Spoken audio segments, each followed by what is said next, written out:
ভাই যারা ফেসবুকে কাজ করতে চান তারা অন্তত পক্ষে ভিডিওটা ঠেলা দিবেন না। কারণ পরশুদিন 9 তারিখে আমি একটা কমেন্ট করছিলাম একটা লাইভে, 3 বইনে তারা লাইভে ছিল।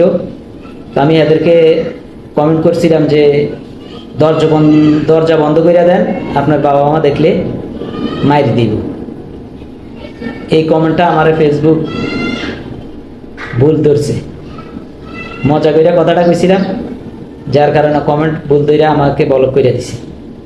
ডায়েরিতে ডাইরেক্ট মাইরা দিছে যে আপনার আইডিতে সমস্যা হয়েছে, মানে কমেন্ট ডিলিটও করে দিছে। আমি কমেন্ট খোঁজ করছি, যে কমেন্টটা খোঁজ করে আমি ডিলিট করে দেব, কিন্তু পাইনি। তাহলে অবশ্যই কমেন্ট করতেও সাবধান। এখন আমি ফেসবুকে আবার আবেদন করছি, দোয়া করেন জানি আমার ইস্যুটা দূর করে দেয়। আল্লাহ হাফেজ।